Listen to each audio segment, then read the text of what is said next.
सिद्धार्थनगर के चौथे मोहलानी में स्थित विंध्याचल आयुर्वेद संस्कृत माध्यमिक विद्यालय पूरी तरह से जर्जर पड़ा हुआ है। वही खंडहर के रूप में तब्दील हुए विद्यालय में पेड़ पौधे तो लगे हुए हैं, लेकिन अभी भी सरकारी दस्तावेजों में ये विद्यालय बाकायदा चल रहा है। इतना ही नहीं, इस स्कूल में प्रिंसिपल और सहायक प्रिंसिपल की नियुक्ति भी की जा चुकी है। ग्रामीणों की माने तो प्रिंसिपल आते हैं, स्कूल का दरवाजा खोलकर चले जाते हैं, वहीं स्कूल में कोई छात्र नहीं आता है। इस मामले में जिला विद्यालय निरीक्षक सफाई देते हुए नजर आए। सिद्धार्थनगर में ये स्कूल की तस्वीरें आप देख पा रहे हैं, जहां पर जमीनी हकीकत साफ तौर पर दिखाई दे रही है। किस तरह से पूरा स्कूल एक खंडहर में तब्दील हो चुका है, लेकिन इसके बावजूद भी कागजों पर यह स्कूल बाकायदा चल रहा है। प्रशासन और अधिकारियों की मिलीभगत के साथ ही साथ आप देख पा रहे हैं किस तरह से कागजों पर बाकायदा ये स्कूल चल रहा है। प्रिंसिपल और वाइस प्रिंसिपल की नियुक्ति भी की गई है। प्रिंसिपल और वाइस प्रिंसिपल यहां आते भी हैं रोज, लेकिन साफ तौर पर आप देख पा रहे हैं, इस बात का अंदाजा लगा सकते हैं कि क्या काम यहां पर प्रिंसिपल और वाइस प्रिंसिपल का होगा। दरवाजा खोलकर गांव वालों का कहना है कि वो आते हैं और चले जाते हैं, और इसी तरह ये विद्यालय यहां पर सिद्धार्थनगर में चल रहा है। ना कोई टीचर, ना कोई स्टूडेंट। परिसर में पूरी तरह से पेड़ पौधे उग चुके हैं। पूरे स्कूल की इमारत जर्जर हो चुकी है। साफ तौर पर आप देख पा रहे हैं कि कक्षाएं जो हैं, पूरी बिल्डिंग जो है वो एक मलबे में, खंडहर में तब्दील हो चुकी है।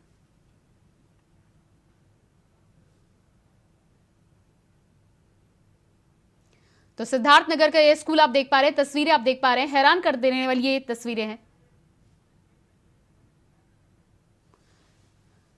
और इसी खबर पे हमारे साथ संजीव रंजन डीएम सिद्धार्थनगर से जुड़ चुके हैं। जी संजीव जी, जिस तरह से ये स्कूल तस्वीरों में दिखाई दे रहा है और इसके बाद यहाँ पर प्रिंसिपल और वाइस प्रिंसिपल की नियुक्ति है, किस तरह से चल रहा है ये स्कूल? ये कौन से स्कूल के बारे में आपकी चर्चा हो रही है? सिद्धार्थनगर में तस्वीरें आप देख पा रहे हैं। हाँ, पूरी तरह से खंडहर में तब्दील दिखाई दे रहा है ये स्कूल। स्कूल का नाम होगा, किस तरह के स्कूल है, कुछ बताएंगे तब तो हम उसके बारे में कोई कमेंट कर पाए। जी, स्कूल के नाम की बात करें तो आयुर्वेद विद्यालय यहाँ पर बताया जा रहा है, और तस्वीरें हम दिखा रहे हैं लगातार। सिद्धार्थनगर के चौरी महुलानी में ये स्कूल स्थित है। चौरी महुलानी सिद्धार्थनगर, स्कूल में साफ साफ लिखा हुआ दिखाई दे रहा है संस्कृत महाविद्यालय श्री विंध्याचल आयुर्वेद महाविद्यालय। क्या कहना है इस पर आपका? संस्कृत बोर्ड का स्कूल होगा, इसमें उसको कराया जाएगा, ठीक कराने का जिम्मेदारी ली जाएगी, किनके स्तर पे हो रही है। तो अभी तक आपके पास इस बात को लेकर कोई खबर नहीं आई है, आपको इस बात की जानकारी नहीं है? मेरे पास खबर है, परंतु ये कोई प्रसादीय स्कूल नहीं है, ये संस्कृत बोर्ड का स्कूल है। और संस्कृत बोर्ड के जो स्कूल हैं वो पिछले काफी समय से नेग्लेक्टेड होने के कारण लोग। तो संजीव जी, कितने समय से खंडहर में तब्दील है? ये 1-2 दिन का तो काम होगा नहीं। हाँ, तो इसकी जानकारी की जाएगी। इसकी जांच के लिए अधिकारी नियुक्त किए गए हैं, वो जांच करके देंगे। तो संजीव जी, जब मीडिया पर इस तरह की खबरें सामने आती है, तब ही क्यों इस पर जांच पड़ताल की जाती है? ये तो आपके डिपार्टमेंट का भी काम है ना कि उन तक इस तरह की खबरें पहले ही पता होनी चाहिए।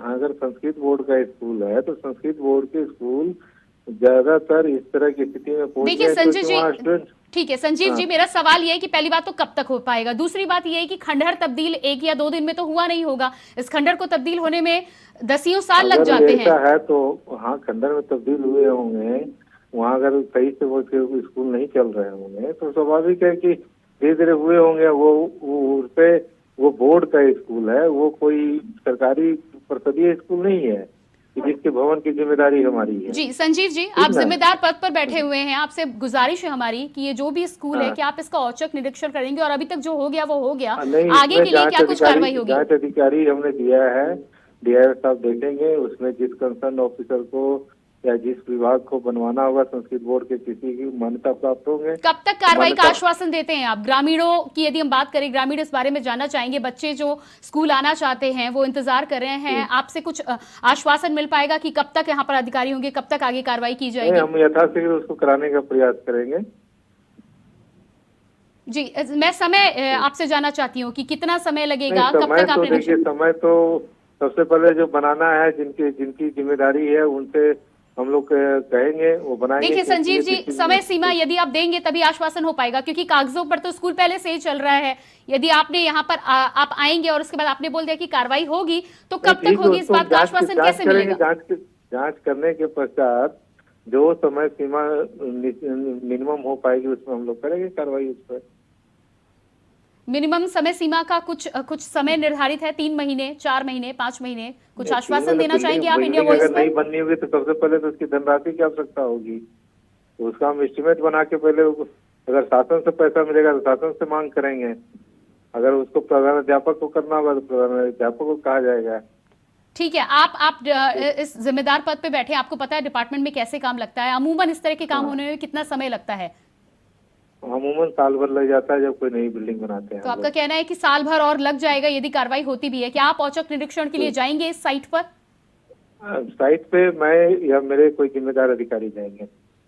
तो आपका कहना है कि साल भर का समय लग सकता है, औचक निरीक्षण के लिए आप जाएंगे। फिलहाल यदि विद्यालय की स्थिति आप देखें तो आप देख पा रहे हैं किस तरह से जर्जर पड़ी हुई है, अभी तक तो यहाँ पर किसी तरह का ध्यान दिया नहीं गया। और आपको क्या लगता है, क्या इसके लिए कोई जिम्मेदार है जिन पर कार्रवाई भी की जाएगी? क्योंकि जिस डिपार्टमेंट की आप बात कर रहे हैं, संस्कृत डिपार्टमेंट की आप बात कर रहे हैं, उन पर अधिकारियों पर क्या कार्रवाई होगी?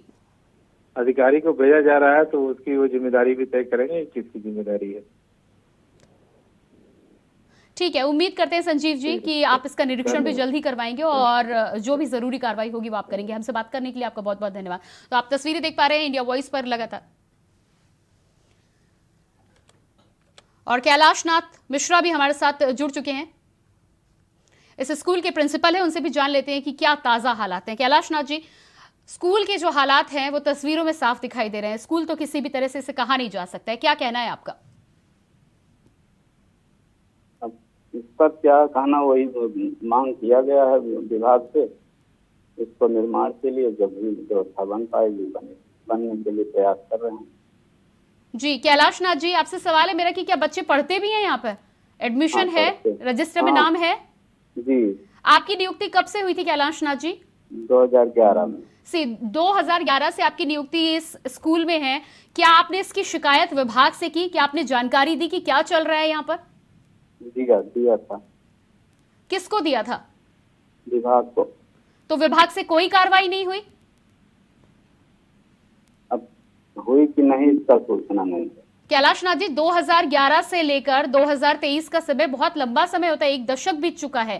क्या आपका कहना है कि आपने जानकारी दी और विभाग ने पूरी तरह से जानकारी को अनसुना कर दिया? नहीं जी, मैनेजमेंट का विवाद होने के नाते कुछ कार्य नहीं हो पाता है। जी कैलाश नाथ जी, आपसे अगला सवाल एक ये भी है कि क्या आपके स्कूल में कितने बच्चे पढ़ते हैं? रजिस्टर की यदि बात करें, क्या 2 बच्चे पढ़ते हैं स्कूल में? नहीं। कितने बच्चे हैं, कितने लोगों का एडमिशन है स्कूल में? एडमिशन तो है लगभग 55-60 का, लेकिन तो 55-60 जो बच्चे हैं, क्या वो पूछताछ करने के लिए आते हैं? क्या उनके अभिभावक जो है कभी पूछते हैं कि कहाँ लगेगी कक्षाएं, कब होगी पढ़ाई? कुछ जानकारी आती है? आती है तो क्या जवाब देते हैं आप? बुलाते हैं, आते हैं बच्चे पढ़। तो इसी तरह के माहौल में क्या बच्चों की पढ़ाई कराई जाती है, आपका ये कहना है? अब है वही स्थिति अब काट है जी। इतने जर्जर बिल्डिंग में बच्चे आते हैं, 55 से 60 बच्चे आते हैं, आप कह रहे हैं यदि कल को कोई हादसा हो जाए तो इसका जिम्मेदार कौन होगा? जिम्मेदार तो क्या है उसमें, मैनेजमेंट का विवाद होने के नाते कुछ कार्य वहाँ संभव नहीं। जी कैलाश नाथ जी, प्रिंसिपल हैं आप, स्कूल के प्रिंसिपल है, जिम्मेदार पद पर है, स्कूल के साथ ही साथ बच्चों की भी जिम्मेदारी कहीं ना कहीं आपके हाथ में है। हाथ में नहीं है सर, असल में उसका अपने। कैलाश नाथ जी, आप कहना चाह रहे हैं कि आप स्कूल में बच्चों को बुलाते हैं, कल को कोई दीवार गिरती है, कोई छत गिरती है, बच्चों को चोट लगती है, तो उसकी कोई जिम्मेदारी आपकी नहीं है? जिम्मेदारी है सर, लेकिन अब उस पर प्रयास कर रहे हैं उसको बनाने का, लेकिन कोई जिम्मेदार पर्सन नहीं मिल रहा। मैनेजमेंट उसमें विवाद करता है, बनाने नहीं देता है। जी, आपके साथ वाइस प्रिंसिपल भी हैं, क्या उन्होंने भी कोशिश की है शिकायत को आगे तक पहुंचाने की? हम 2 ही टीचर हैं उसमें। 2 ही टीचर हैं, दोनों ने कोशिश की है? क्या आपने आखिरी बार कब शिकायत की थी? 1 मिनट समय दीजिए, कुछ व्यस्त कार्य है। जी कैलाश नाथ जी, मेरा सवाल, आखिरी सवाल का जवाब आप दे दीजिए। आखिरी बार आपने कब विभाग से शिकायत की थी? तो आपने देखा किस तरह से कैलाश नाथ मिश्र जी सवालों से बचने के लिए व्यस्तता का यहाँ पर उन्होंने साफ तौर पर बहाना बना दिया है, लेकिन गैर जिम्मेदाराना रवैया यहाँ पर साफ तौर पर नजर आ रहा है।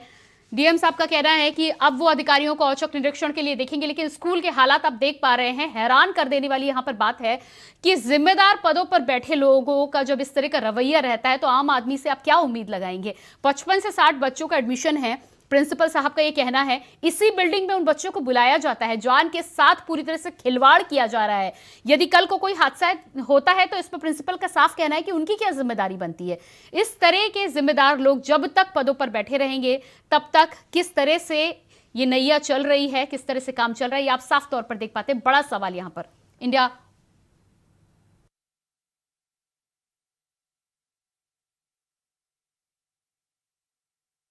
पचपन से 60 मासूम बच्चे अपने भविष्य को बनाने के लिए आते हैं जिनका वर्तमान भी सुरक्षित नहीं है।